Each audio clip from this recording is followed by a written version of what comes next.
محمد رسوله النبي الأمين المكين الحنين الكريم الرؤوف الرحيم. أما بعد،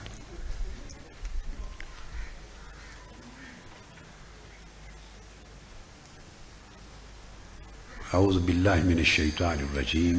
بسم الله الرحمن الرحيم. أَوَمَنْ كَانَ مَيْتًا فَأَحْيَيْنَاهُ وَجَعَلْنَا لَهُ نُورًا يَمْشِي بِهِ فِي النَّاسِ كَمَنْ مَثَلُهُ فِي الظُّلُمَاتِ لَيْسَ بِخَارِجٍ مِنْهَا. صدق اللہ مولانا العظیم.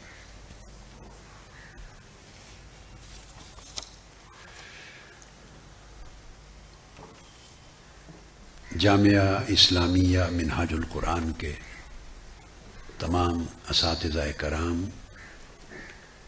اور عزیز طلبہ،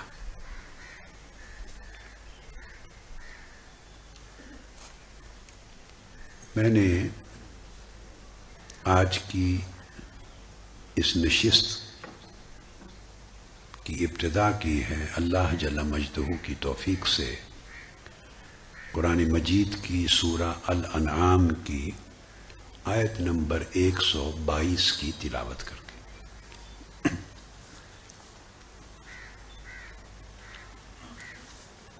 اس آیہ کریمہ کو عنوان گفتگو اور عنوان نشست بنانے کا مقصد یہ ہے کہ میں فقہ القلوب کے موضوع پر بات کرنا چاہتا ہوں. فقہ القلوب،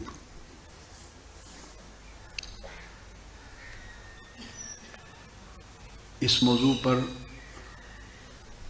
بات کرنے کے لیے 3 مرحلے ہیں، یا گفتگو کے آپ سمجھیں کہ 3 حصے.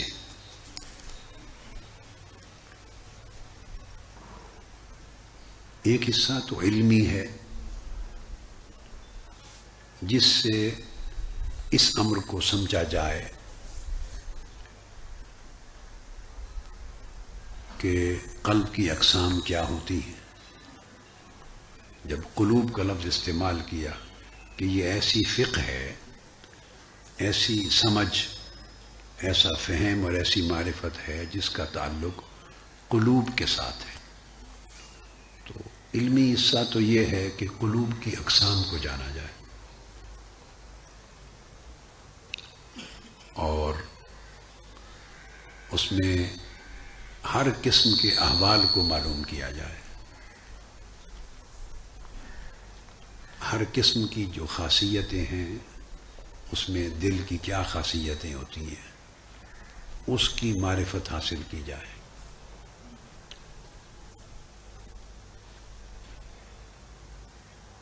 دوسرا حصہ ہے عملی،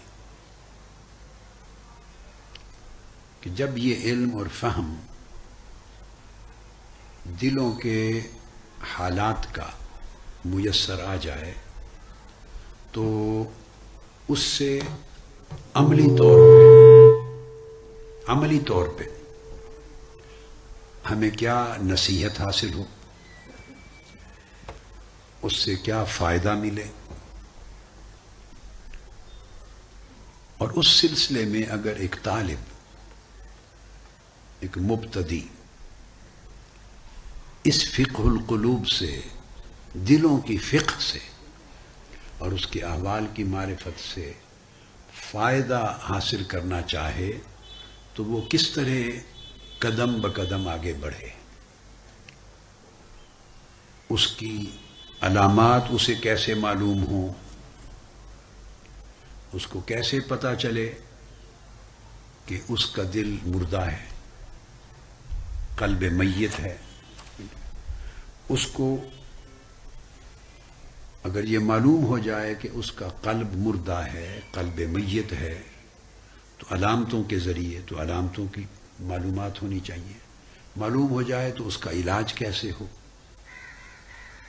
اس کو کیسے پتہ چلے کہ اس کا دل زندہ ہو گیا ہے یا ہو رہا ہے، اس کی علامتیں کیا ہیں، یا پھر اس دل کو زندہ کرنے اور زندہ رکھنے کی شرائط کیا ہیں، کیا کیا کام کرے جس سے دل کو زندگی ملے یا دلوں کو حیات ملے. یہ جو حصہ ہے اس گفتگو کا وہ ہے عملی. اس کا تعلق فقہ القلوب کے اس حصے کا تعلق عملی تربیت کے ساتھ ہے.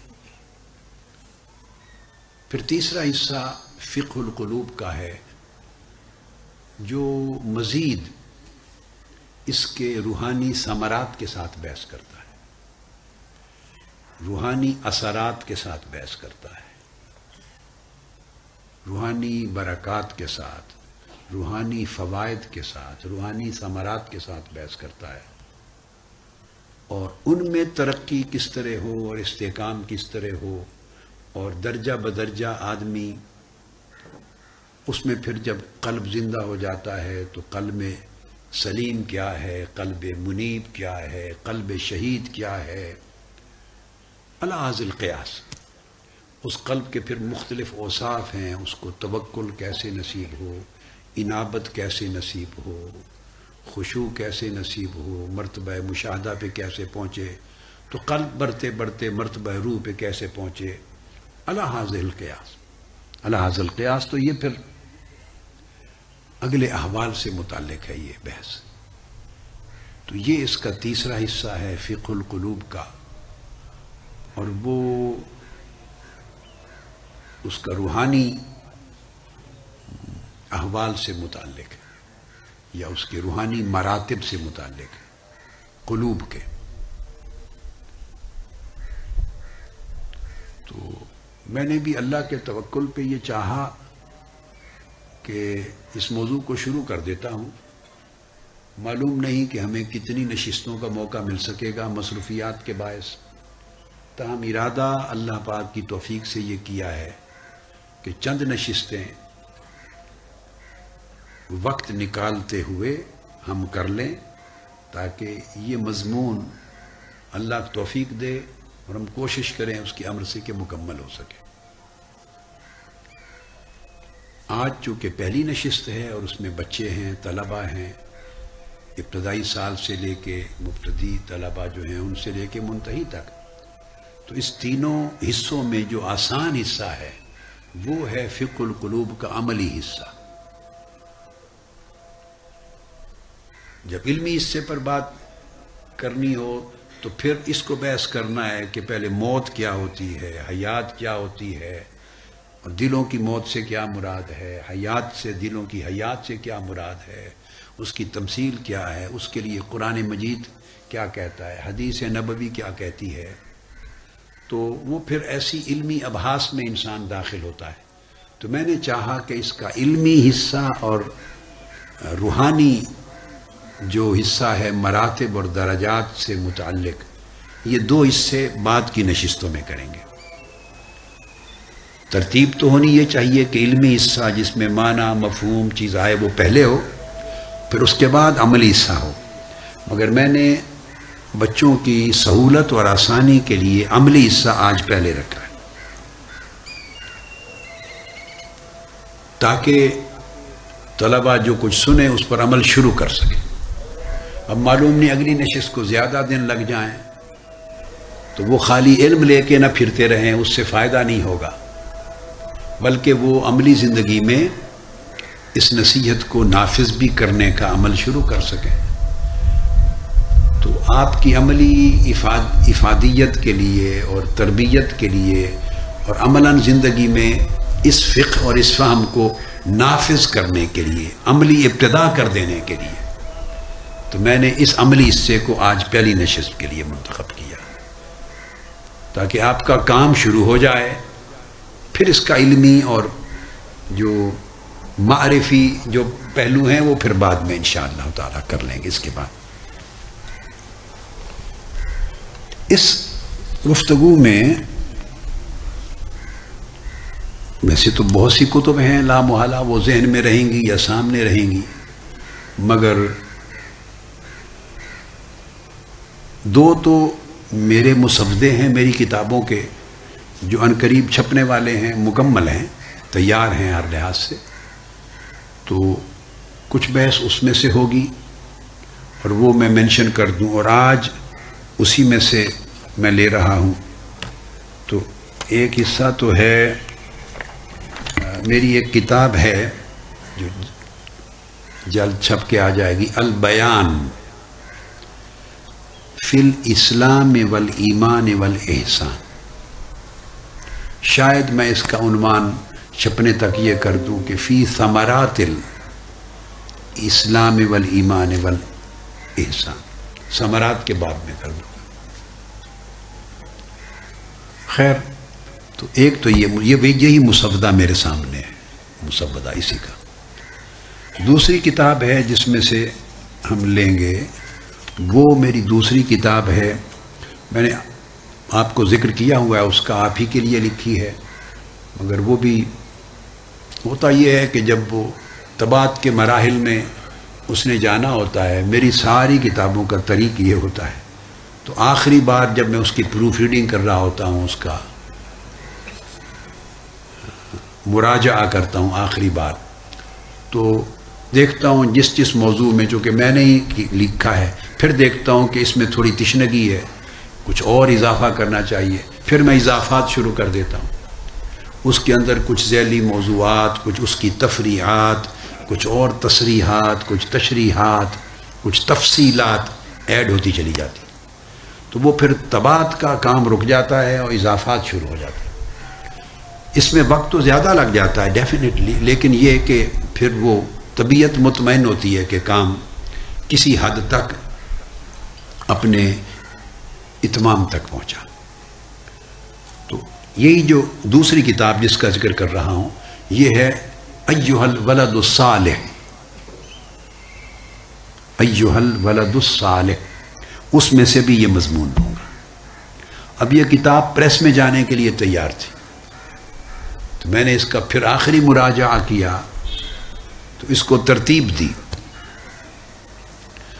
جب ترتیب دی تو اس میں پہلا حصہ عقائد پر اس کا مشتمل تھا، اور جب عقائد پر مشتمل تھا تو وہ حقیقت محمدیہ کا بیان ترتیب میں سب سے پہلے آ گیا، وہ شروع ہو رہا تھا۔ تو میں نے سوچا کہ حقیقت محمدیہ سے پہلے حقیقت توحید کا بیان ہونا چاہیے، تو اس وجہ سے رک گئی، تو میں نے اس کے اوپر لکھنا شروع کر دیا۔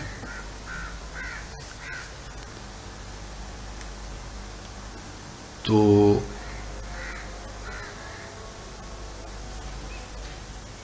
پھر جب حقیقت توحید پر لکھا تو توحید کا بیان دو طرح کا ہے، تو پھر میں نے اس کے دو باب بنا دیے، یعنی حقیقت التوحید عند اہل الاصول۔ کیا بولیے؟ حقیقت التوحید عند اہل الاصول۔ دوسرا باب بنا دیا حقیقت التوحید عند اہل الوصول۔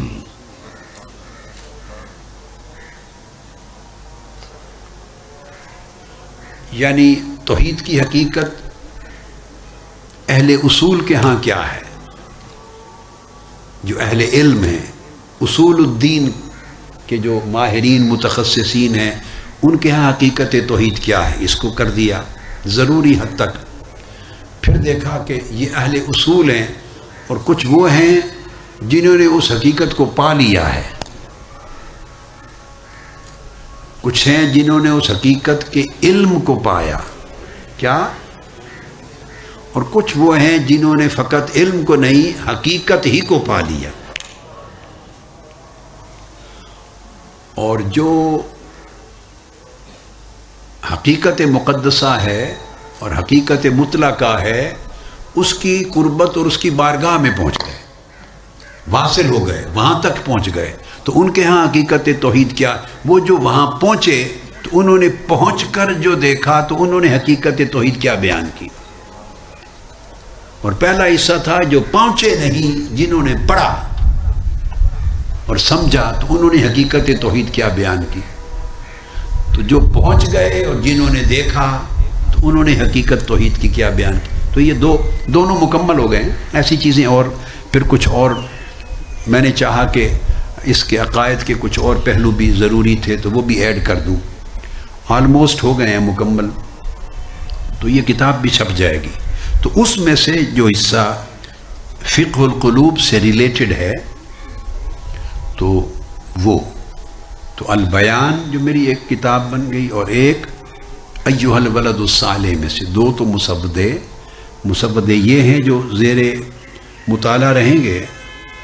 اور اس کے ساتھ پھر ہم خاص طور پہ علامہ آج نہیں علامہ ابن القیم کی باری آئے گی، مگر علامہ ابن القیم نے جو شرح کی ہے رسالہ شیخ الاسلام عبداللہ الہروی کا جو رسالہ ہے، رسالۃ المسترشدین یہ نام ہے، اس کا نام ہے اعوذ باللہ من الشیطان الرجیم. اس رسالہ کی شرح کی ہے مدارج السالکین کے نام سے، منازل السائرین لکھا نہیں ذہن میں آ گیا. تو شیخ الاسلام امام عبداللہ الہروی ان کا رسالہ تصوف میں ایک بہت اعلیٰ مقام رکھتا ہے. مختصر رسالہ ہے، منازل السائرین. تو معرفت میں ہے اور تصوف میں ہے. اس کی شرح لکھی ہے علامہ ابن القیم نے مدارج السالکین. بہت سے لوگوں کو جو کتابوں کو غور سے نہیں پڑھتے اور مطالعہ کا، گہرے مطالعہ کا اور وسیع مطالعہ کا شغف نہیں رکھتے، انہیں یہ بات معلوم نہیں ہے کہ مدارج السالکین اصلاً علامہ ابن القیم کی جو کتاب ہے یہ تصوف میں ہے.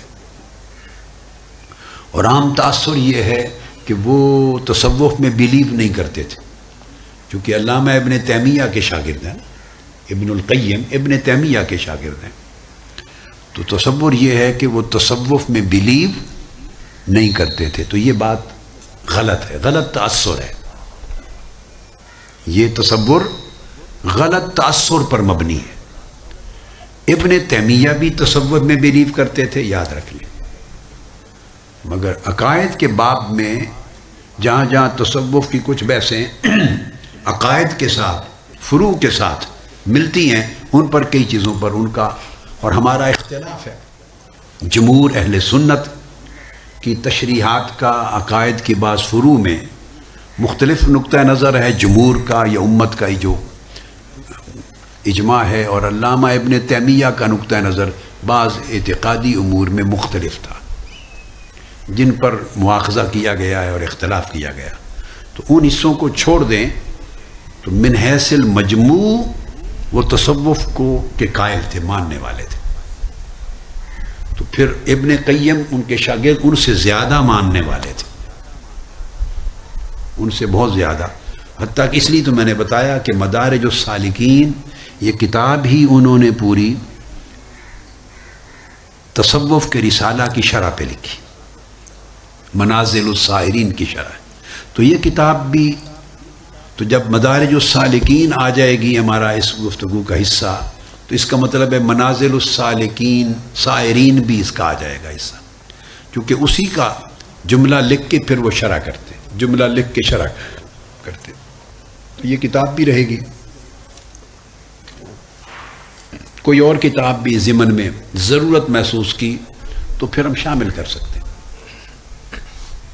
میری عادت ہے ہمیشہ کہ میں جب بھی کوئی پڑھاتا ہوں، بیان کرتا ہوں، تو میں بتاتا ہوں کہ ہمارا مواد آف کورس اپنی طرف سے اس کی تشریحات، اس کی تعلیقات، اس کی توضیحات، اس میں اضافات کثیر ہوتے ہیں، مگر ساتھ یہ بتانا کہ اس میں یہ کتب بھی ہوں گی جن کا مواد اور جن کے نصوص ہماری گفتگو میں شامل ہو جائیں گے. قرآن مجید کی جو آیہ کریمہ میں نے پڑھی، اس میں جو ارشاد فرمایا گیا اس نے سورہ انعام میں اس تصور کی بنیاد رکھی، اور بہت سی آیات کریمہ ہیں وہ جب ہم قلوب کی اقسام بیان کریں گے تو ہر قسم پر پھر قرآن مجید کی آیت کا بھی ریفرنس دوں گا کہ دل کی یہ قسم، اس کے لیے قرآن مجید کی کون کون سی آیات میں ذکر آیا ہے یا وہ بنیاد بنتی ہیں اس تصور کی، آ جائے گا۔ اس وقت عمومی تصور سمجھا رہا ہوں۔ تو اللہ رب العزت نے ارشاد فرمایا، اعوذ باللہ من الشیطان الرجیم، أَوَمَنْ كَانَ مَيْتًا فَأَحْيَيْنَاهُ، کیا وہ شخص جو مردہ تھا اور ہم نے اس کو زندگی عطا کر دی، وَجَعَلْنَا لَهُ نُورًا يَمْشِي بِهِ، اور اس کو نور عطا کر دیا جس نور کے ساتھ وہ دنیا میں چلتا ہے، دیکھتا ہے، اچھے برے میں تمیز کرتا ہے، ہدایت اور گمراہی میں فرق کرتا ہے، نفع اور نقصان میں امتیاز کرتا ہے، لوگوں میں چلتا ہے، یمشی بہی فی الناس، یعنی اس نور کے ساتھ چلتا ہے اور اس نور کے ذریعے لوگوں کو نفع دیتا ہے۔ اس کو اللہ پاک نے مثال دی کہ کیا ایسے شخص کو جس کو ہم نے موت کی حالت سے نکال دیا اور زندہ کر دیا، اور صرف زندہ ہی نہیں کیا، پھر اس کو نور بھی عطا کیا، اور وہ اس نور کو اپنے تک ہی نہیں رکھا بلکہ اس نور کو لے کے لوگوں میں چلتا ہے، یعنی وہ نور لوگوں کو بھی پہنچاتا ہے، اس نور کا حصہ اور لوگوں کو بھی عطا کرتا ہے، دیتا ہے۔ تو کیا ایسا شخص اور وہ دوسرا شخص جس کا ذکر آگے آ رہا ہے یہ ایک جیسے ہو سکتے ہیں؟ وہ دوسرا کون؟ کمم مثلہ فی الظلمات لیس بخارج منہا،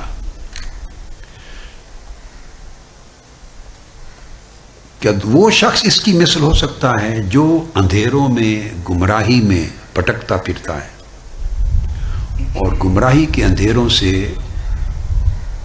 نکلنے کی بھی استطاعت اور صلاحیت اور توفیق نہیں رکھتا؟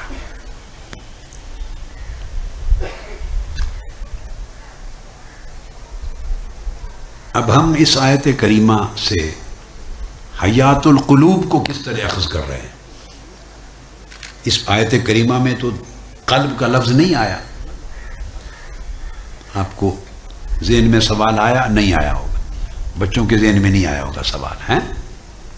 ٹھیک ہے، کبھی ایسا ہوتا ہے کہ سوال طالب علم اور طالب اور متعلم کے ذہن میں آتا ہے، اور استاد کا، شیخ کا کام یہ ہے کہ وہ اس کے سوال کا جواب دے، اسے اطمینان پہنچائے، یہ ذمہ داری ہے استاد کی۔ کبھی ایسا ہوتا ہے کہ وہ طالب علم ابھی اس سوال تک بھی نہیں پہنچتا، اس کے ذہن کو ایسی رسائی ابھی نہیں ملی کہ وہ سوال کرے، یا اس کے ذہن میں کوئی سوال آئے وہ نہیں پہنچتا، تب بھی شیخ کی، استاذ کی ذمہ داری ہے کہ اگر متعلم کے ذہن میں سوال نہیں بھی آیا تو اس کا سبب ہے، کیونکہ اساتذہ کرام بھی بیٹھے ہیں نا، تو میں دونوں سائیڈز کو لے رہا ہوں، تو یہ استاذ کی ذمہ داری ہے اس کے ذہن میں سوال نہ آنے کا یا طلباء کے ذہن میں سوال نہ آنے کا مطلب یہ ہرگز نہیں کہ اس بات پر سوال وارد نہیں ہو سکتا، نہیں، ابھی اس کا ذہن اس سوال تک نہیں پہنچا۔ ایک سوال وارد کرنے کے لیے بھی اس کی ایک علمی سطح کی ضرورت ہے کہ وہ ایک مرتبے تک، ایک سطح تک پہنچے، پھر جب وہ پہنچے گا ایک خاص سطح تک تو سوال وارد کرے گا، اس کے ذہن میں سوال کھڑا ہو جائے گا۔ تو بعض اوقات ایسا ہوتا ہے کہ طالب علم یا متعلم ابھی اس سطح تک نہیں پہنچا کہ وہ سوال وارد کرے، مگر استاذ کو معلوم ہے، شیخ کو معلوم ہے کہ یہ محل سوال ہے، اس جگہ پر سوال وارد بولیے ہو سکتا ہے. اس کے ذہن میں نہیں آیا تو اس سے 2 سال بعد جو پڑھ کے 3 سے 4 سال میں پہنچ چکا ہوگا اس کے ذہن میں آ جائے گا. اس کے ذہن میں نہیں وارد ہوا تو جو 2 3 4 سال اور آگے بڑھ چکا ہوگا اس کے ذہن میں آ جائے گا. ان کے ذہن میں نہیں آیا کسی اور کے ذہن میں آ جائے گا. مگر یہ محل سوال ہے، محل بحث ہے، محل تفصیل ہے. اس لیے استاد کا کام ہے کہ وہ سوال کو از خود وارد کرے اور اس کا جواب دے، تاکہ کل آج نہیں تو کل اس کے ذہن میں سوال آنا تھا تو اس وقت استاد اس کے سامنے نہیں ہوگا. جب سوال ابھرے گا تو کس سے پوچھے گا؟ لہذا شیخ کا اور استاذ کا اور معلم کا اور مربی کا یہ کام ہے کہ وہ از خود سوال وارد کرتا جائے اور جواب بھی ساتھ دیتا جائے. یہ قرآن مجید کی بھی سنت ہے. اللہ رب العزت نے بھی ایسا کیا ہے. آقا علیہ الصلوۃ والسلام بھی صحابہ کرام کو امور سمجھاتے ہوئے ایسا فرماتے، ایسا کرتے، اور فقہائے کرام نے بھی ایسا کیا ہے، اور ائمہ علماء اکابر نے ایسا کیا. اس لیے وہ بطور فرض کر کے سوال وارد کرتے ہیں. یہ آپ فقہ میں پڑھتے ہوں گے سارے. تقدیراً سوال وارد کرتے ہیں، سوالات تقدیریہ، تقدیری سوال وارد کرتے ہیں. ایسا فرض کر لیتے ہیں، ایسا گمان کر لیتے ہیں. اگر کوئی یہ پوچھے تو جواب یہ ہوگا، اگر کوئی یہ کہے تو جواب یہ ہوگا. اس وجہ سے فقہا وہ جو ممکن سوال کسی ایک مفروضہ پر یا کسی ایک قضیہ پر، کسی ایک مسئلہ پر وارد ہو سکتے تھے یا جن کا احتمال تھا، وہ ساتھ ہی بیان کرتے چلے جاتے. یہ فقہا اور ائمہ نے بہت عظیم کام کیا. اس سے علم کے بڑے بڑے عظیم خزانے اور ذخیرے تیار ہو گئے. اور سوال کرنا آدھا علم ہوتا ہے. اب یہاں سوال پیدا ہوتا ہے جو بیٹے میں نے کہا کہ اس میں حیات القلوب کی بات ہم نے کہاں سے اخذ کی. یہاں تو یہ ذکر اب امن کان میتن کہ ایک شخص جو مردہ تھا، تو ممکن ہے اس سے مراد کسی مردہ کی بات ہو رہی ہے، جیسے لوگ مر جاتے ہیں، میت ہو جاتے ہیں، تو میت اس کی بات ہو رہی ہے. چونکہ آیت کریمہ میں قلب کا، دل کا لفظ تو بیان ہوا نہیں، تو ہم کس طرح اخذ کریں گے کہ یہ موت القلوب یا حیات القلوب کی بات ہو رہی ہے؟ یہ سوال. تو اب اس کا جواب کہاں سے؟ اسی آیت کریمہ سے لے رہے ہیں، اسی آیت کریمہ سے لے رہے ہیں اس کا جواب. جیسے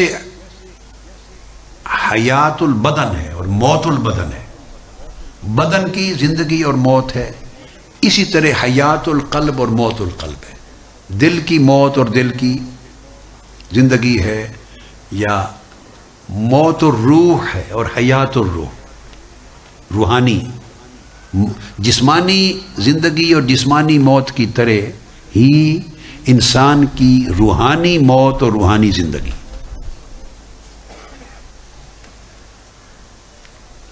جس طرح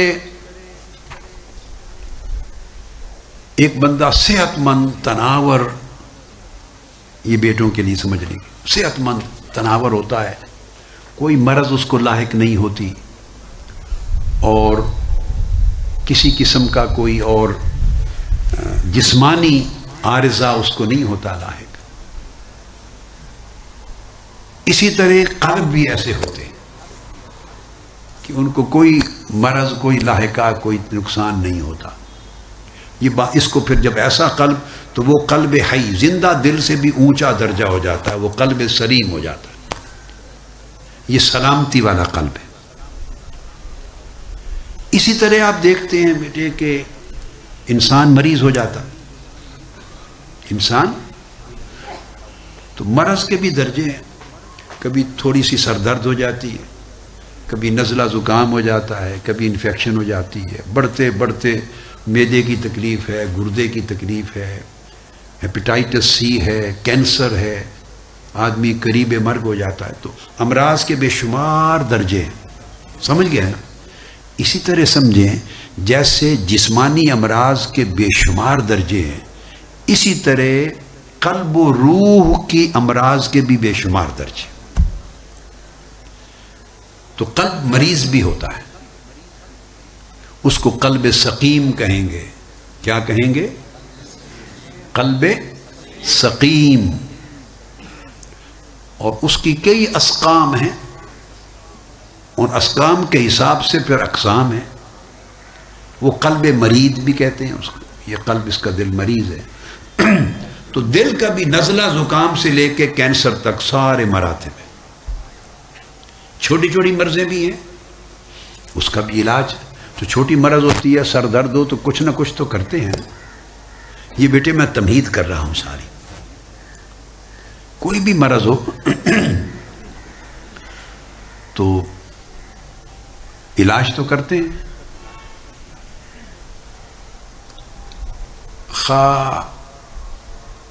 ایک تو ہے دوائی سے علاج کرتے ہیں، ایک ہے کہ آپ کسی کو کہتے ہیں مساج کر دے تو اس سے علاج کرتے ہیں. تو اگر آپ نے مساج کر کے بھی علاج کیا تو اس کی جو سبب بنا تھا اس کی درد کا، اس کی تکلیف کا، اس کے ازالے کے لیے ریلیکس تو کیا نا. تو کسی جگہ سے بوجھ آیا تو اس بوجھ کو رفع کیا. تو دل پر بھی کبھی کچھ بوجھ آ سکتا ہے روحانی، تو رفع کیے بغیر، جیسے اگر آپ نے مالش بھی کروا لیا مساج تو تب بھی درد چلی گئی، تو کچھ کیا تو گئی. اس طرح اس کو اس سے نجات دلائیں گے تو اس کا بوجھ چلے گا، نہیں تو بڑھتی چلی جائے گی. کچھ کریں گے تو کچھ بن جائے گا. حتیٰ کہ آپ سو جاتے ہیں، بعض اوقات تھکاوٹ کی وجہ سے سر درد ہو گئی، جسم تھک گیا، دردیں ہو رہی، آپ سو جاتے ہیں اور صبح اٹھے تو فریش ہو گئے. آپ نے اور کچھ بھی نہیں کیا. آپ کہتے ہیں میں نے کچھ نہیں کیا، یہ بھی غلط ہے. بھئی آپ نے بہت کچھ کیا. آپ نے نیند کی. نیند کیا اس کا مطلب کیا ہے؟ اس قلب کو مرض انشغال تھی، جسم کو مرض انشغال تھی، بہت زیادہ مشغول تھا کام کاج میں. جسم بہت زیادہ مشغول تھا کام کاج میں. آپ نے اس کو اس انشغال سے، اس شغل سے، بہت سارے کام کاج سے نجات دی، اس سے نجات دی اور اس کو فراغ دیا. جب اس کو اس کافی سارے اشغال جن میں جسم پھنسا ہوا تھا اور جو اس کو تھکا رہا تھا، دردیں دے رہا تھا، پریشان کر رہا تھا، ٹیمپریچر ہو رہا تھا، بے آرامی تھی، آپ نے اس کو آرام دیا. اور آرام کیسے دیا؟ کہ آپ نے کام کاج چھوڑ دیے جن میں وہ مشغول تھا، اس سے اس کو علیحدہ کر دیا. کیا؟ میں اس لفظ میں جن اشغال میں دن بھر وہ پھنسا ہوا تھا، ان اشغال سے، شغل سے اس کو علیحدہ کر دیا. تو آپ کو نیند آ گئی. جو نیند آئی تو یعنی جسم ان اشغال سے خالی ہو گیا. تو بس وہ جو انخلاء ہوا، انشغال کی جگہ پر انخلاء ہوا، وہ چیزیں نکال دی، ریسٹ ملا، تو اس کی مرض چلی گئی. اسی طرح روحانی اصطلاح میں، تصوف کی اصطلاح میں اس کو تخلی کہتے ہیں. تخلیہ یعنی آپ نے قلب کو خلوت دی اور غیر کی طرف قلب بہت مشغول تھا،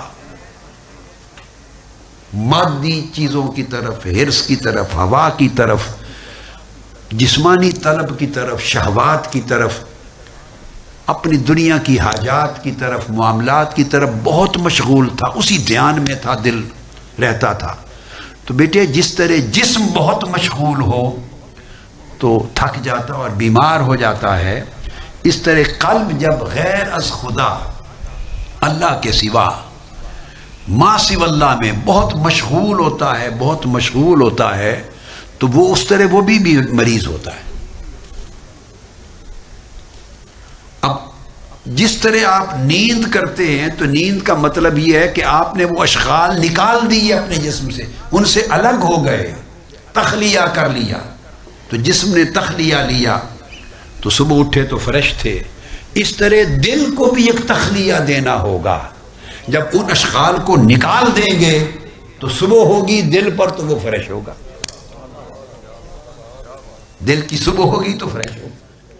تو دل پر یاد رکھ لیں عزیزان محترم اور اساتذہ کرام اور معزز شیوخ، دل پر اسی طرح احوال وارد ہوتے ہیں جیسے احوال جسم پر وارد ہوتے ہیں.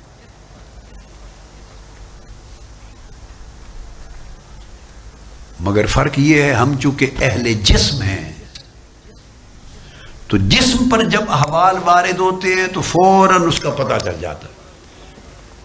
ہم دھیان دیتے ہیں اور ہم اس کا علاج کر لیتے ہیں. ہم چونکہ اہل حال نہیں، حال اسی طرح احوال قلب پر بھی وارد ہوتے ہیں، اور جب تک اس کے لیے باطنی آنکھ کھلی ہوئی نہ ہو، اور باطنی جو جس طرح ذہن آپ کے جسم کی دردوں کو کون فیل کرتا ہے، یہ بھی ایک نظام ہے، وہ آپ کی ایک بیداری ہے. اگر آپ مدہوش ہوں تو پتہ چلے گا، ڈاکٹر چیر پھاڑ بھی دیں آپریشن بھی کریں تو مدہوشی ہو، انجیکشن کیا ہوا ہو تو آپ کو پتہ چلے گا درد ہو رہی ہے. تو کب پتہ چلتا ہے؟ جو ہی آپ ہوش میں آتے ہیں. جب آپ ہوش میں آتے ہیں تو اس وقت پتہ چلتا ہے نا، او بہت درد ہو رہی ہے ڈاکٹر صاحب، بہت درد ہو رہی ہے. پھر وہ پین کلر دیتا ہے. ہوش میں آتے ہیں تو درد کا پتہ چلتا ہے نا. تو درد تو پہلے بھی ہو رہی تھی مگر آپ کو پتہ نہیں تھا. کیوں؟ آپ ہوش میں نہ تھے. جس طرح جسمانی ہوش ہے نا، دماغی ہوش ہے، اسی طرح ایک روحانی ہوش بھی ہے. اس کو یقظہ کہتے ہیں. اس کو یقظہ کہتے ہیں. اس کو انتباہ کہتے ہیں. اور بے ہوشی کو نوم کہتے ہیں. تصوف، روحانیت اور معرفت کی دنیا میں یہ سویا ہوا ہے. اس کا قلب نائم ہے، سویا ہوا. اس کا قلب بیدار ہے. جب بیداری روحانی طور پہ جب بیداری ہوتی ہے اور ہوشیاری ہوتی ہے، ہوش آتا ہے. ہوشیاری کسے کہتے ہیں؟ ہوش میں رہنا. جب ہوشیاری یعنی بیداری اور ہوشیاری آتی ہے، اس کے لیے تصوف میں اصطلاح استعمال ہوتی ہے یقظہ. تو جب آدمی سویا ہوا ہے تو سونے کے بھی درجے ہیں. میں نے زندگی میں ایسے لوگ بھی دیکھے ہیں، ان کی نیند ایسی بھی دیکھی ہے، اپنی زندگی میں خود دیکھی ہے. ہم جب چھوٹے ہوتے تھے محلے میں، گلی کوچوں میں، تو لوگ لڑکے شرارتیں کرنے والے چارپائی اٹھا کر ایک بندے کی دوسرے محلے میں جا کے رکھاتے تھے اور اس کو پتہ ہی نہیں چلتا تھا، نیند میں مدہوش. یہ مدہوشی کا ایک عالم ہے. میری بات سمجھیں؟ یعنی اٹھا کے چارپائی لے جا رہے ہیں، دوسرے محلے میں جا کے رکھا رہے ہیں، اور صبح کسی اور کے دروازے کے آگے رکھتے ہیں. دروازے والے صبح نکلتے ہیں، وہ اس سے جھگڑا کر رہے ہیں، وہ اس سے جھگڑا کر رہے ہیں، بھائی ہمارے ادھر کیوں سوئے ہو ہمارے گھر کے سامنے؟ وہ کہتا ہے میں نہیں سویا، مجھے کوئی چھوڑ گیا. وہ کہتے کون چھوڑ گیا؟ لڑائی جھگڑے ہوتے تھے. یہ جو مدہوشی نیند اس حد تک بھی کئیوں کی ہوتی ہے، اس کا روحانی معنی کیا ہے؟ یہ غفلت ایک نیند ہے. غفلت نیند کی معنی ہے. جب آپ تصوف کی اصطلاح میں آ جائیں گے تو اس کو غفلت کہیں گے، اور غفلت یہ نیند ہے، اور بہت بڑھ جائے تو یہ مدہوشی ہے. تو ایسے لوگ بھی ہیں کہ ہلاکت انتہا کی ہو جاتی ہے روحانی، مگر تب بھی مدہوش رہتے ہیں. ان کو پتہ نہیں چلتا کہ میں کتنا لٹ گیا اور کتنا برباد ہو گیا اور میرا کچھ بھی نہیں بچا، پتہ بھی نہیں چلتا. اور خوش نصیب ہیں وہ لوگ جن کی نیند بڑی کچی ہے. واہ واہ واہ. خوش نصیب ہیں وہ لوگ. نیند تو فطری چیز ہے نا، نیند تو آنی ہے. یاد رکھ لیں یہ جو ہلکی سی نیند ہے، جھونکا آتا ہے، یہ اہل حال اور اہل قلب کو بھی نیند آتی ہے، مگر ان کی نیند مدہوشی نہیں ہوتی. جیسے کئی لوگ سوتے ہیں اور تھوڑا سا آدمی قدموں کی آہٹ سے چل پڑے تو کئیوں کی آنکھ کھل جاتی ہے نا، اتنی آہٹ سے بھی آنکھ کھل جاتی ہے. اولیاء اللہ کی اگر روحانی نیند آ جائے تو آہٹ سے بھی آنکھ کھل جاتی ہے.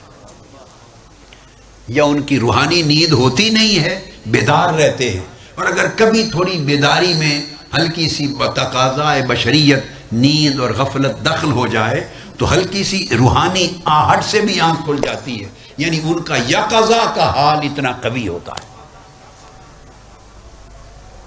ان کا انتباہ، ان کا یقظہ کا حال بڑا قوی ہوتا ہے۔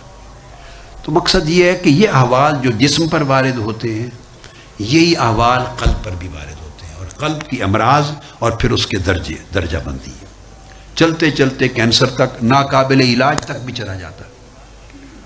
تو وہ پھر گناہ صغیرہ کے اثرات سے حتیٰ کہ غفلت کے اثرات سے شروع ہوتا ہے اور کفر و شرک کے احوال تک چلا جاتا ہے۔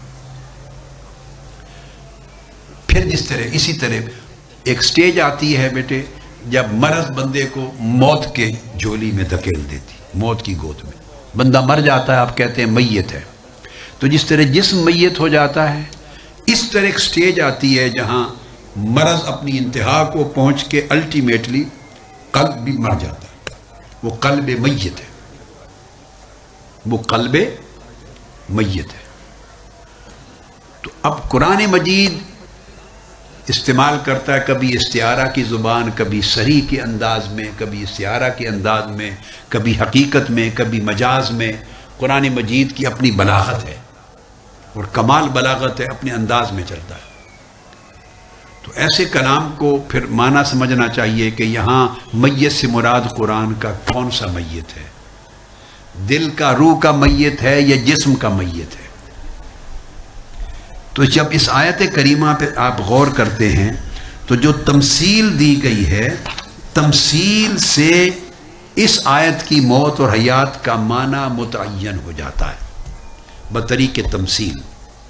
جب آپ علم البلاغت پڑھیں گے، فصاحت اور بلاغت کا علم، تو اس کے اندر بہت ساری، اس پر بھی کتاب میری چھپ رہی ہے اب، وہ علوم القرآن کی کتاب میں، علوم القرآن کی ایک ضخیم 100 صفحات کی کتاب تیار ہو گئی ہے۔ ابھی میں نے آخری اس کو پریس میں گرین سگنل دینا ہے بھیجنے کے لیے، تو فاروق رانا کو کہا ہے کہ مصودات لے کے آج شام کو آ جائیں، تو اس کو بھی میں گرین سگنل دے دوں گا تو پریس بھیج دیں گے، ساتھ لگا دیں گے۔ میں نے کہہ دیا اس کا اردو ترجمہ شروع کر دیں، جو آپ میں سے کرنا چاہے تو اردو ترجمہ کر دیں گے، اور پھر اس کا انگلش ترجمہ بھی کسی کو دے دیں گے۔ تو وہ اس کے اندر چیزیں میں نے لکھی ہیں کہ کس طرح بعض اوقات اصل معنی کے تعین تک آپ رسائی تمثیل کے ذریعے بھی پاتے ہیں، یہ بلاغت کی اقسام میں سے ہے۔ اس تمثیل کے ذریعے اصل معنی تک رسائی ہوئی ہے۔ وہ کیا فرمایا؟ کیا وہ شخص جو مردہ تھا فَأَحْيَيْنَا، اور ہم نے اس کو زندہ کر دیا۔ اب اگر اس سے مراد جسمانی موت لی جائے تو سن لیں، تو پھر تمثیل جسمانی موت سے مراد یہ جو اس وقت ہم ہیں، تو اس میں تو زندگی پہلے ہے اور موت بعد میں آئے گی۔ اس جسمانی موت اور حیات کی ترتیب کو تو ہم تو اس وقت زندہ ہیں، ہر شخص زندہ ہے، تو بعد میں موت آئے گی۔ تو یہ جو اومن کان میتن فاحییناہ، فاحیینا تعقیب کے لیے ہے کہ وہ مردہ تھا، ہم نے اس کو زندہ کر دیا، تو یہ تو ترتیب ہی درست نہیں بیٹھتی اگر مراد اس سے جسمانی موت اور حیات لی جائے۔ یہاں تک سمجھ گئے جی؟ اچھا، اب اس کا کوئی معنی دوسرا کہہ سکتا ہے کہ نہیں، اس سے مراد یہ جسمانی حیات اور بعد ازاں جو موت آتی ہے جس کے بعد آدمی برزخ میں داخل ہوتا ہے وہ مراد نہیں، بلکہ اشارہ ادھر ہے میتن یعنی عدم تھا، معدوم تھا، پیدائش سے بھی پہلے گویا میت کی طرح تھا۔ تو وہ ہم معنی مجاز کی طرف چلے گئے حقیقت کو چھوڑ کر، تو حقیقت کو چھوڑ کر مجاز کی طرف جانے کا کوئی قوی جواز ہونا چاہیے۔ قوی جواز کے بغیر مجاز کی طرف نہیں جا سکتے۔ کیوں؟ اگر حقیقت متعذرہ ہو، ممکنہ نہ ہو، اس کا معنی بیٹھتا نہ ہو اپنی جگہ پر، سمجھ نہ آئے، اس کا اطلاق نہ ہو سکے، جڑے نہ اس مضمون میں، تو پھر حقیقت سے مجاز کی طرف کرتے ہیں نا انتقال۔ تو یہاں تو ایسی کوئی چیز عذر کی نہیں ہے۔ اور پھر تیسری چیز، اگر سٹل کو اصرار کرے کہ نہیں وہ میت کی مانند ہے یعنی معدوم ہے، تو فَأَحْيَيْنَاهُ کا معنی ہوا کہ ہم نے پیدا کر دیا، ماں کے بطن سے پیدا ہوا، تو پھر تو وہی حیات ہے۔ تو کیا ماں کے بطن سے جو پیدا ہونے والا وہ تو گمراہ ہے ہی نہیں، وہ تو معصوم ہے۔ تو اس موت اور حیات کا آگے چل کے، اور وہ چلتا ہے نور لے کر دنیا میں، اور اس کی مثال اس جیسی نہیں ہے وہ شخص کی مثال، یا اس کی مثال اس جیسی نہیں ہے جو گمراہی کے اندھیروں میں بھٹک رہا ہے، تو یہ تمثیل بھی درست نہیں بنتی۔ ادھر تو گمراہی کو بیان کیا جا رہا ہے، کمم مثلہ فی الظلمات لیس بخارج منہا، وہ شخص جو گمراہی کے اندھیروں میں بھٹک رہا ہے، گمراہیوں میں بھٹک رہا ہے اور اس میں سے نکل نہیں سکتا۔ گویا گمراہیوں میں ہونا اس کی ایک حالت ہے، وَلَيْسَ بِخَارِجٍ مِّنْهَا، اور گمراہی میں سے نکلنا یہ اس کی دوسری حالت ہے۔ تو جب اس آیت کریمہ کے دوسرے حصے نے ایک شے کا تعین کر دیا کہ تمثیل دیتے ہوئے جب دوسرے شخص کو پیش کیا تو وہ شخص ہے جو گمراہی کے اندھیرے میں ہے، لیس بخارج منہا، اور وہ گمراہی سے نکل نہیں سکا۔ نکل نہیں سکا سے مراد گمراہی سے اندھیرے سے نکل کے نور کی طرف نہیں جا سکا، گمراہی کے اندھیرے میں بھٹک رہا ہے، اسے ابھی نور نہیں ملا، خروج من الظلمات نہیں ملا اس کو، لیس بخارج منہا، تو نور کی طرف نہیں منتقل ہو سکا۔ تو جب یہ حصہ متعین ہو گیا تو پھر جس کے ساتھ تمثیل دی جا رہی ہے وہ معنی واضح ہو گیا کہ وہ میت سے مراد بھی میت البدن نہیں، میت القلب اور میت الروح ہے، اور وہ شخص ہے جو اندھیروں میں بھٹک رہا ہے۔ تو اس قرآن مجید نے کمم مثلہ فی الظلمات کو میت کے ساتھ تمثیل دی۔ تو وہ شخص جو گمراہی میں ہے، وہ گمراہی بیٹے عقیدے کی گمراہی بھی ہو سکتی ہے، وہ اعتقاد کی گمراہی بھی ہو سکتی ہے، وہ حال باطن کی گمراہی بھی ہو سکتی ہے۔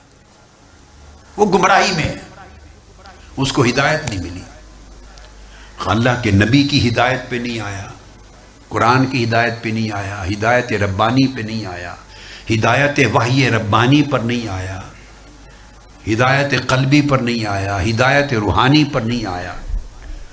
جس طرح کی بھی گمراہی ہے تو اسی گمراہی سے نکلے گا تو اسی سطح کا ایک نور ملے گا اس کو۔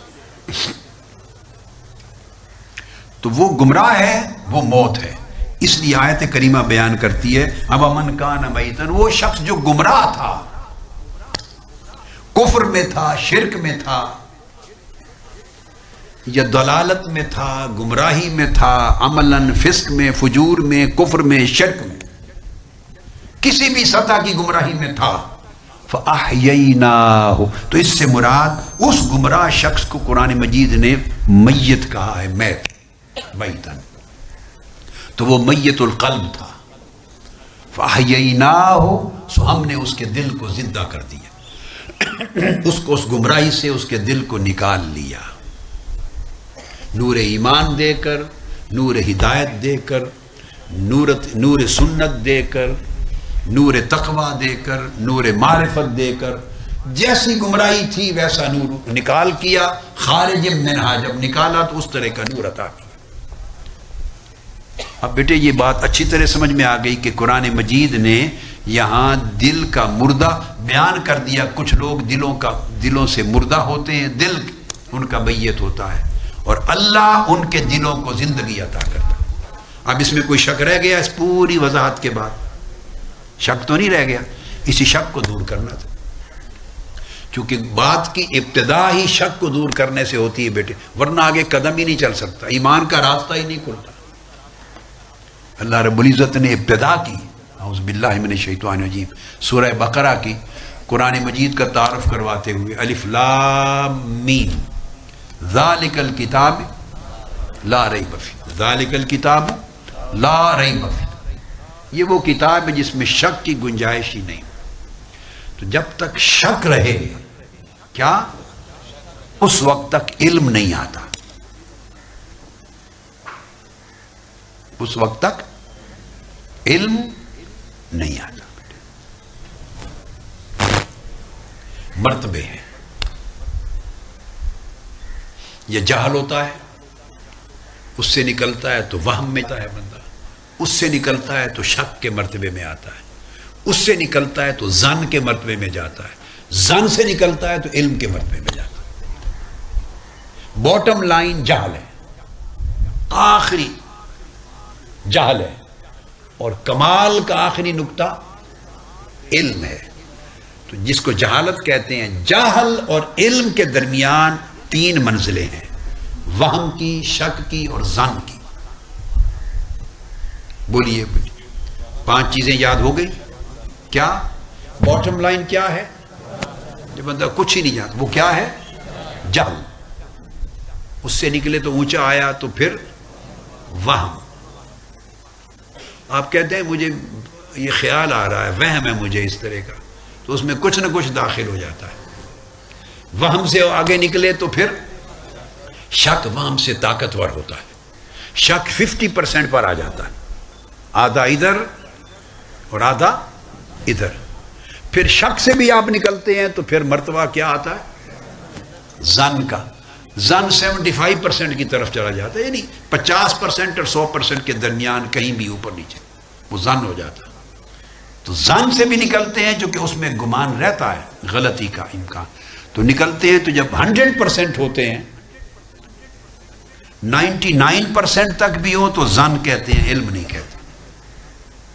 اس لیے کچھ علماء علم کے ساتھ لفظ علم قطعی یوز کرتے ہیں اور کچھ قطعی کا لفظ یوز نہیں کرتے، تو مراد اس سے علم قطعی ہی لیتے ہیں، ورنہ علم ظنی کہہ دیں گے.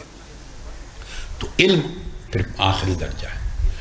تو شک درمیان میں ہے، تو اس سے نکالا اللہ پاک. اس میں کوئی شک کی جگہ نہیں ہے، ریب کی جگہ نہیں ہے. اور جو ریب ہے وہ تینوں چیزوں کو کور کرتا ہے. ریب جہل کو بھی کور کرتا ہے، وہم کو بھی کور کرتا ہے، شک کو بھی کور کرتا ہے، ظن کو بھی کور کرتا ہے. علم یقینی دیتا ہے. فرمایا جب قرآن سے لو تو یقین کے ساتھ لو.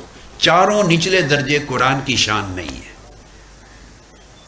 چاروں نچلے درجے قرآن کے علم کی شان نہیں ہے. تو یہ بیٹے آپ دیکھیے، یہ کہہ کر لا ریب فیہ، تب کہا ھدی للمتقین، یہ ہدایت ہے متقین کے لیے. آپ اس ترتیب کو دیکھیں تو جب تک شک آئے ہدایت نہیں آ سکتی.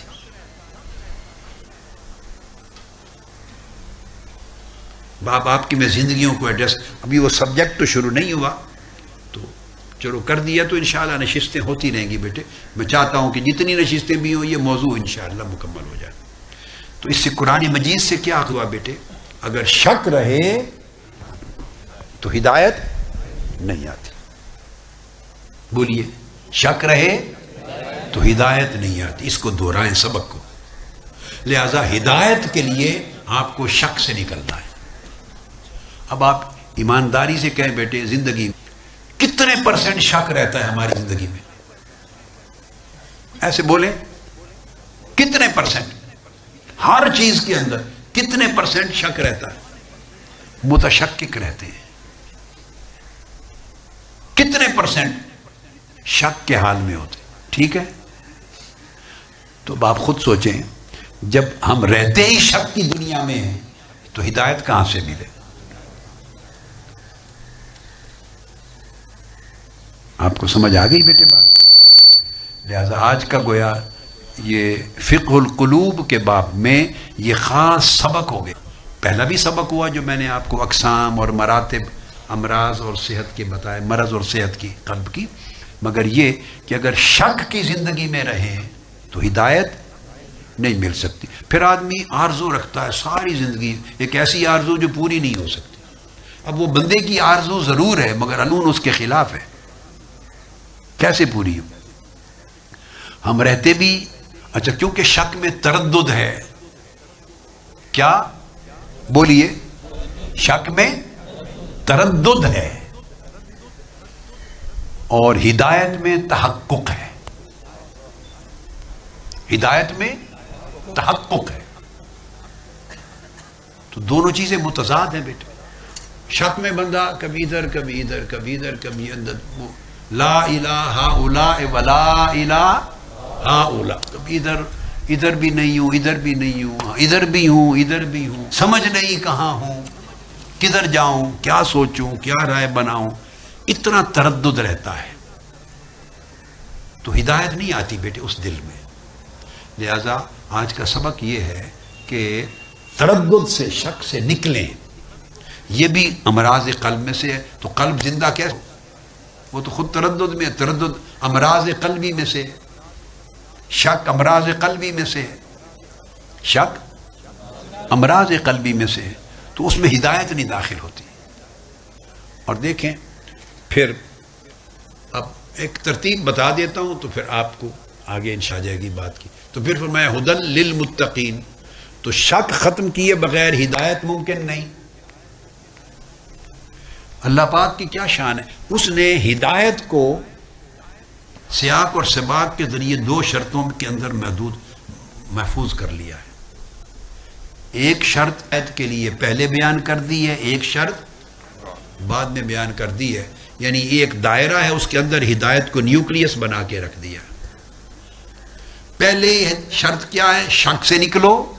کیا؟ دوسری شرط کیا ہے؟ تقوی اختیار کرو. ہدایت متقین کے لیے ہے، غیر متقین کے لیے نہیں. غیر متقین کے لیے یعنی ہدایت کاملہ. یہ منطق میں پتہ نہیں رسالے یا منطق کے کوئی پڑھاتے ہیں یا نہیں، ایک زمانے ہیں شروع میں، تو یہ کرتے ہیں علماء منطق میں اور فلسفے میں اور علوم عقلیہ میں، یعنی ہدایت کو اراۃ الطریق اور ایصال الی المطلوب کی تقسیم کرتے ہیں. یہ بھی ہدایت ہے. بھئی آپ جا رہے ہیں تو کسی نے پوچھا بھئی میں نے مورل ٹاؤن میں قرآن سیکریٹریٹ جانا ہے، گوشہ درود جانا ہے، جامعہ اسلامیہ منہاج القرآن جانا ہے، کھڑے ہیں مال روڈ پر، تو وہ کہہ دے گا بھئی اس طرف چلے جاؤ، وہاں سے دائیں ہاتھ مڑ جانا، پھر بائیں مڑ جانا، پھر ایک لمبی سڑک آئے گی، نہر آ جائے گی، پھر بائیں مڑنا، پھر آگے دائیں، پھر دائیں مڑ جانا، پھر بائیں مڑنا، چلتے چلتے آگے. وہ وہیں کھڑے اس نے بتا دیا. اس کو کہتے ہیں اراۃ الطریق. اب راستہ دکھا دینے سے یہ بھی ہدایت. اس کے بعد بھولنے کا کتنا امکان رہتا ہے؟ بولیے. بھولنے کا بہت امکان رہتا ہے. وہی نہیں بھولتا کیا؟ جو متخصص طرق ہے، جس کو طریق معلوم ہے. تو اس کو تو نہ طریق معلوم ہے نہ طرق معلوم ہے، تو وہ تو بھولے گا. پہلی بار آیا اکیلا ہے، وہ تو بھولے گا، جگہ جگہ بھولے گا. کئی ایک جیسی لائٹ نظر آئی سارا. ہمارا ایک بابا ہوتا تھا، میں شادمان جب ہم رہتے تھے یہاں آنے سے پہلے سمن آباد، تو بابا اویس ہمارا ڈرائیور ہوتا تھا. تو ایک دن مجھے لا رہا تھا، ہم سب تھے گاڑی میں، تو غلط سڑک پہ مڑ گیا. ہمارا گھر تھا جسٹس شریف سکیم میں سب، تو ایک چوک پہلے مڑ گیا. جب مڑا آگے دور تک چلا گیا تو اپنے ماتھے پر ہاتھ مارا، کہتے نو میری ایک ہی نشانی سی ہوئی، ظالمہ نے پٹ لی. میں کہ بابا اویس کی ہو گیا؟ کیڑی نشانی؟ کہتے ہیں حضور اتھے لیٹر باکس ہوتا سی ایک سرخ نہیں، اس میں اس کو لیٹر باکس جو سرخ رنگ کا ہوتا تھا، ہندی زبان میں اس کو کہتے ہیں پتر گھسیڑ. یہ پتہ ہے کسی کو؟ کسی کو پتہ ہے؟ ہاتھ کھڑا ہے. لیٹر باکس جو سرخ رنگ کا، خالص ہندی. لیٹر باکس تو انگلش کا ہے نا، اردو نے تو ہاتھ اٹھا لیے، اردو نے اس کے بدل میں کوئی لفظ نہیں بنایا.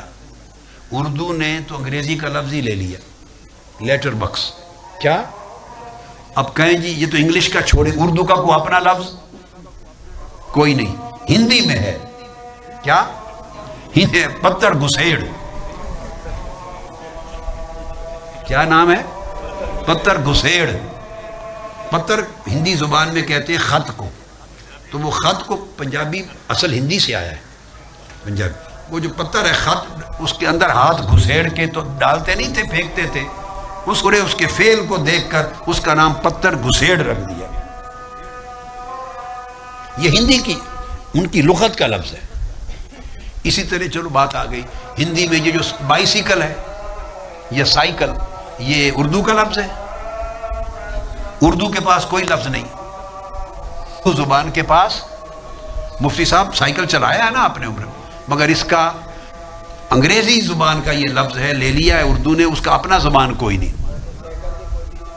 جب میں بہت سارے لفظ تو ہندی زبان میں ہے، اور بڑا دلچسپ ہے ہندی زبان میں سائیکل کو ہندی زبان میں کہتے ہیں پکڑ چڑھ بھمیری۔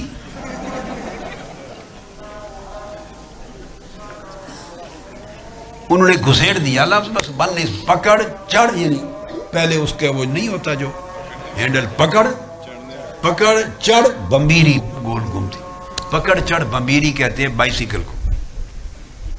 ریلوے اسٹیشن آپ بولتے ہیں جی، اردو میں کوئی لفظ ہے مفتی صاحب؟ کوئی ہے اردو میں لفظ؟ ریلوے انگلش کا لفظ ہے تو اردو میں نہیں ہے، اس کا بھی ہندی میں ہے۔ ہندی میں اس کو کہتے ہیں بھک بھک اڈا، بھک بھک اڈا۔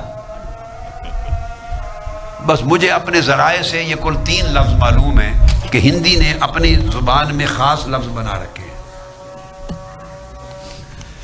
تو میں بتا کیا رہا، تو اس نے کہا جی وہ میرا پتڑ گھسیڑ تھا یہاں، یعنی لیٹر باکس تھا تو وہی پٹ لیا کسی نے، میں رستہ بھول گیا، میں نے گلی نظر نہیں آ رہی، میں تب جا کے سمجھ آئی کہ بابا بویس بھول گیا۔ میں نے کہا بابا وہ چوک تو اگے ہے جی، تو غلط گلی مڑ گیا تے پتھر گھسیڑ کے تو ملے تینوں، وہ پٹیا کسی نے نہیں، ہو اپنی جگہ قائم ہے، پر تو غلط گلی تھے آگے۔ اوہو، پھر واپس مڑا، پھر مین روڈ پہ گئے، پھر چوک میں آئے تو پھر ہماری گلی کے سامنے جو آتا تھا لیٹر باکس، پھر وہ آ گیا، کہتے نا میں تو اے نشانی رکھی جی، یہ دیکھتے منگا جانا۔ میرا مطلب ہے اچھے ڈرائیور بھی نشانی کے بجائے سفر جاتے بھولتے، تو نشانیاں رکھنی پڑتی ہیں، نشانیوں سے رستے ملتے ہیں بیٹے، نشانیوں سے۔ وہ ذات بے نشان ہے، کیا وہ بے نشان ہے، مگر اس نے تک پہنچنے کے لیے نشانات بنائے، نشانیاں بنائی، اپنے تک پہنچنے کے لیے نشانیاں بنائی ہیں، وہ طرق بنائے ہیں، نشانیاں بنائی، ان نشانیوں سے بے نشان کی راہ ملتی ہے، بے نشان کا پتہ چلتا ہے، نشانیوں سے بے نشان کا راستہ ملتا ہے۔ تو ارشاد فرمایا کہ ہدایت درمیان میں ہے، پہلے شرط اس سے نکلو شک سے، اگلی شرط۔ اب آپ کے ذہن میں اگر یہ سوال آ جائے کہ یہ 2 شرطوں کا آپس میں کیا تعلق ہے، ہدایت سمجھ آ گئی تو ادھر ریب ہے، شک ہے، ادھر تقوی، ان کا کیا تعلق ہے، وہ بھی سمجھ لیں بیٹے۔ ہدایت کا نام میں نے کہا تحقق ہے، اور شک کیا؟ تردد ہے، اور جو تقوی ہے وہ تمسک ہے۔ تقوی کیا ہے؟ تمسک، اللہ کے حکم کا، اللہ کا دامن تھام لینا، پکڑ لینا، کچھ ہو جائے چھوٹنا نہیں، گھسیٹتے رہے حالات گھسیٹتے، دامن نہیں چھوڑنا، جو اس نے حکم دے دیا وہی کرنا ہے، جس سے منع کر دیا وہ چھوڑ دینا، یہ تمسک ہے۔ جس سے وہ راضی ہو گیا بس اسی راہ پہ چلنا ہے، جس راہ پہ چلنے سے ناراض ہوتا ہے اس پر کبھی قدم ہی نہیں رکھنا، کام سے وہ خوش ہے وہ کرنا ہے، جس سے وہ ناراض ہوتا ہے یا اس کی ناراضگی کا امکان بھی ہے تو وہ چھوڑ دینا ہے، یہ امر ہے وہ نہیں ہے۔ تو جب اتنے یقین کے ساتھ آپ اس کو پکڑ لیتے ہیں تو تمسک ہے، اور تمسک تردد میں نہیں ہو سکتا،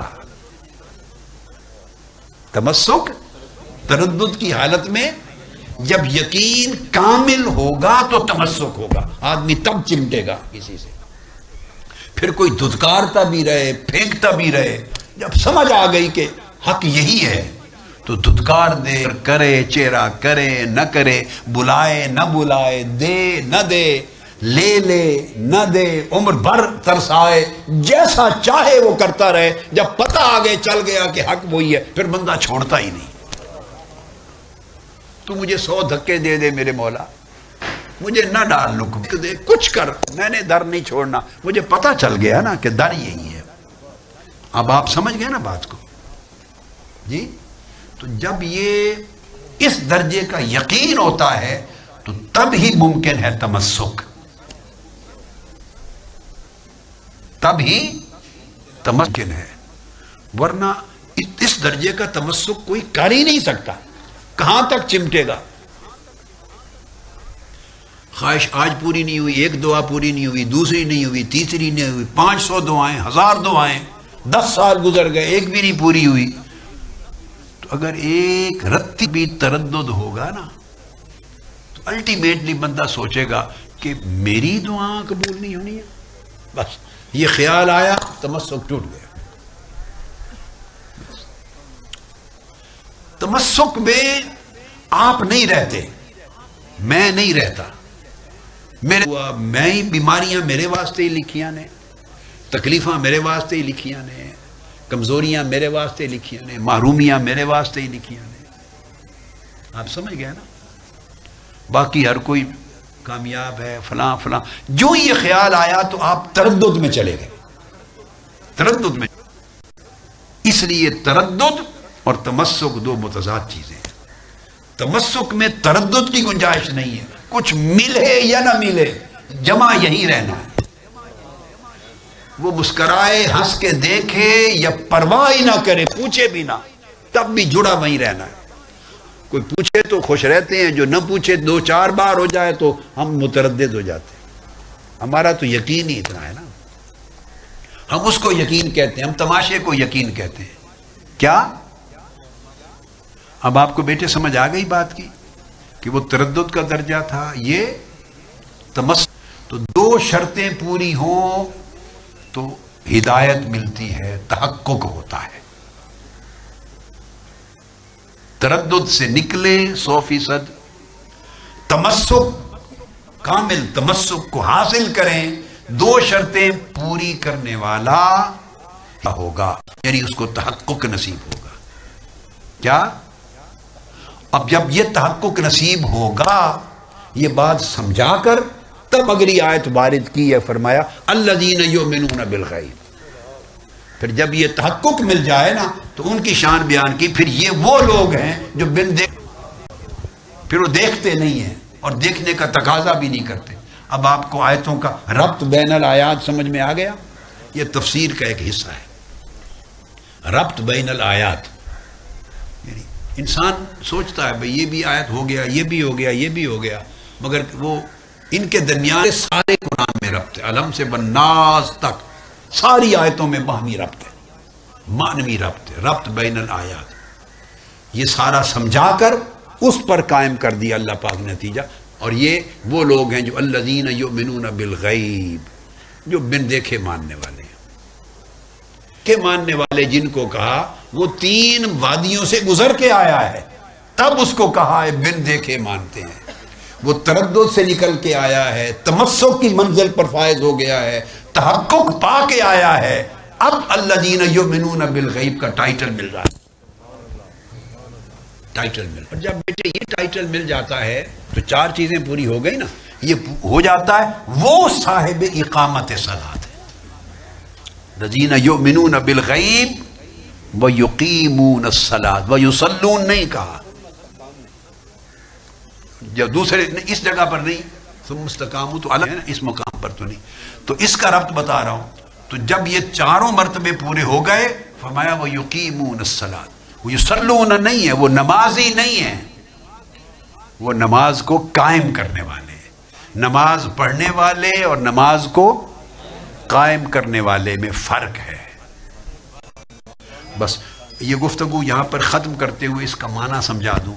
نماز پڑھنے والے مصلی اور قائم، نماز قائم کرنے والے اقامت صلاۃ میں فرق یہ ہے کہ نماز وہ ہے جو وقت پر پڑھی جاتی ہے۔ کیا؟ جو وقت پر ہو وہ نماز ہے، اور جو پڑھی ہوئی نماز سے اگلی نماز کے درمیان کے سارے اوقات میں جو نماز رہے اس کو اقامت صلاۃ کہتے ہیں۔